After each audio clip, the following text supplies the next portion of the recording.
Halo teman-teman, semangat selalu dan jangan lupa bahagia.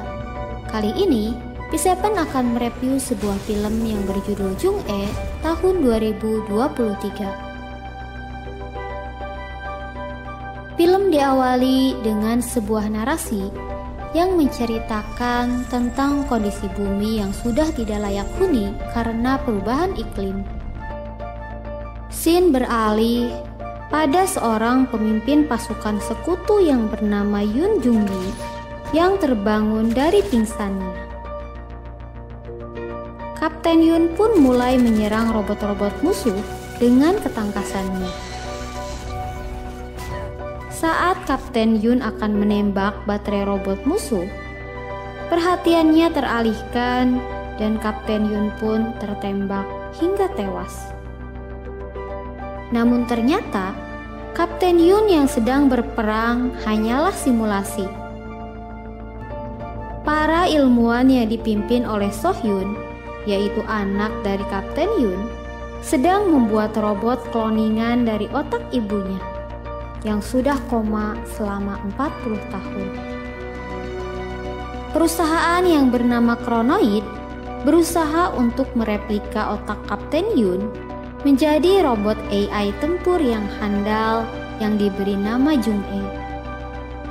Scene beralih pada direktur lab yang mempresentasikan perkembangan replika robot tempur Jung-e di hadapan para petinggi militer. Namun para petinggi militer mengkritik karena hasil penelitian Jung-e selalu kalah di salah satu titik yang sama.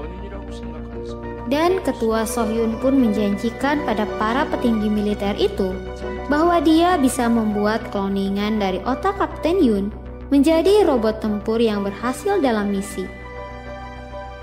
Scene beralih pada ketua So-hyun yang bercerita pada salah satu staf jika ibunya dulu menjadi tentara agar mendapatkan biaya untuk operasi tumor dirinya yang saat itu masih kecil. Dan saat dia menjalani operasi tumor, Kapten Yoon berangkat untuk bertempur dan mengalami koma sampai sekarang. Scene beralih pada ketua So-hyun yang berangkat untuk menjalani tes kesehatan. Setibanya di sana, dia mengetahui bahwa dalam tubuhnya terdapat kanker yang sudah menyebar dan sisa hidupnya diperkirakan hanya 3 bulan lagi. Dokter pun menyarankan untuk mereplika otaknya agar dia tetap hidup dengan menggunakan tubuh robot. Dan dari semua pilihan, dokter menyarankan paket C yang gratis tanpa biaya. Dengan catatan, replika otaknya bisa dipergunakan bebas oleh perusahaan. So-hyun pun teringat kembali saat dia masih kecil. Setelah operasinya berhasil, para petugas datang ke rumahnya dan mengabarkan jika Kapten Yoon koma dan meminta persetujuan replika otak paket C pada nenek So-hyun. Nenek So-hyun pun terpaksa menyetujui replika otak paket C karena tidak memiliki biaya. Scene beralih pada simulasi perang kloningan Kapten Yoon. Direktur menyuruh anak buahnya untuk menembak kaki kloningan otak Kapten Yoon. Kapten Yoon pun merasakan sakit yang luar biasa. So-hyun hanya bisa menahan tangis melihat penderitaan yang dirasakan kloningan ibunya. Saat Kapten Yoon mulai terdesak, salah satu bagian otaknya meningkat dan membuat dia semangat kembali untuk bertempur. Direktur pun menyuruh anak buahnya untuk menandai bagian itu dengan warna kuning. Scene beralih pada Direktur Song-hun yang mengajak serta So-hyun dan beberapa ilmuwan untuk mengunjungi kantor pusat Kronoid untuk mempresentasikan perkembangan robot Jung-e. Namun betapa kecewanya direktur ketika mengetahui jika Presdir tak bisa menemui mereka, dan mereka pun pulang. Beberapa hari kemudian, Direktur Sang-hun mengajak So-hyun untuk bertemu Prestir di ruangannya. Setibanya di sana, Direktur Sang-hun berhenti bergerak. So-hyun terkejut ketika mengetahui jika Direktur Sang-hun hanyalah replika dari otak Prestir. Prestir menyuruh So-hyun untuk berhenti membuat robot Jung-e dan menyuruhnya untuk menjadikan replika otak Kapten Yoon sebagai robot peralatan rumah tangga atau robot lainnya. So-hyun merasa sangat sedih karena ibunya adalah seorang tentara dan dia ingin membuat replika otak ibunya sebagai robot tempur yang handal. Scene beralih pada beberapa hari kemudian. Direktur Song-hun kembali mengaktifkan robot Jung-e dan memotong tangan Jung-e untuk mengetes bagian otak Kapten Yoon. So-hyun tak dapat menahan kesedihan melihat penderitaan yang dirasakan replika otak ibunya. So-hyun pun mengambil alih kendali atas robot Jung-e dan membuat direktur marah. So-hyun menyuruh semua staf untuk mengakhiri pembuatan Jung-e dan menyuruh mereka mengirimkan semua data otak Kapten Yoon. So-hyun melihat salah satu staf yang tidak mengirimkan data replika otak Kapten Yoon. So-hyun pun mendatangi kamar staf itu.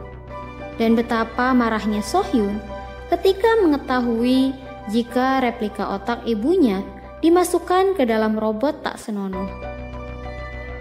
Sang staf pun memberikan alasan jika dia disuruh oleh perusahaan untuk membuat kloningan seperti itu. Dan So-hyun tidak bisa melarang karena replika otak Kapten Yoon menggunakan prosedur paket C. So-hyun pun sangat sedih. Scene beralih pada So-hyun yang mengetes kembali replika otak kloningan ibunya. Saat itulah Kapten Yoon bercerita jika dia menghilangkan gantungan kunci yang diberikan anaknya ketika akan berangkat untuk bertempur. Kapten Yoon bercerita jika dia sangat mencintai putrinya. So-hyun yang baru mengetahui bahwa dia penyebab ibunya gagal dalam pertempuran terakhirnya pun tak kuasa menahan tangis.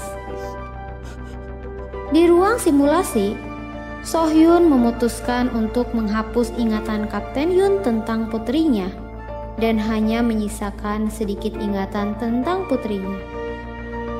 So-hyun berbisik di telinga kloningan ibunya, mengatakan bahwa di pertempuran terakhir ini, Kapten Yoon akan dibiarkan koma dan otaknya akan direplika untuk dijadikan robot tempur. So-hyun menyuruh Kapten Yoon untuk pura-pura kalah dalam pertempuran. Beberapa saat kemudian, tiba saatnya simulasi. Robot Jung-e yang berisi replika otak Kapten Yoon pun terbangun dari pingsannya. Jung-e langsung bertempur melawan para robot dan kemudian mati tertembak di titik yang sama seperti sebelumnya. Jung-e pun kembali dihidupkan. Padahal Jung-e tidak mati karena dia hanya pura-pura tertembak. Direktur Song-hun menyadari ada yang keliru dan dia pun mengetahui jika Jung-e tidak tertembak di video hasil simulasi. Alarm pun dinyalakan. So-hyun segera masuk ke dalam ruangan kontrol dan menghapus data asli Kapten Yoon. Sementara itu, Jung-e yang berisi replika otak Kapten Yoon mulai bertarung melawan robot kloningan yang lain. Saat Jung-e terdesak, So-hyun datang dan berbisik pada Jung-e mengatakan semua kebenaran jika Jung-e adalah robot replika otak Kapten Yoon dan bukan manusia seutuhnya. So-hyun memindahkan replika otak Kapten Yoon pada robot yang belum diberi kulit wajah untuk meloloskan diri. Namun sayang, ketika memasuki kereta gantung, Direktur Song-hun sudah ada di sana dan pertarungan pun terjadi.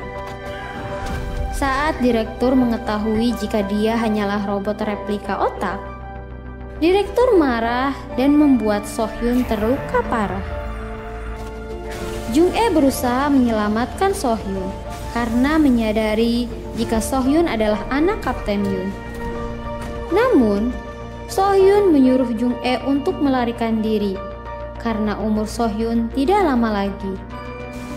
Jung-e pun melakukan apa yang diminta oleh So-hyun dan berdiri di atas bukit memandang dunia yang begitu luas, tempat dia akan bebas namun kesepian. Dan film pun berakhir.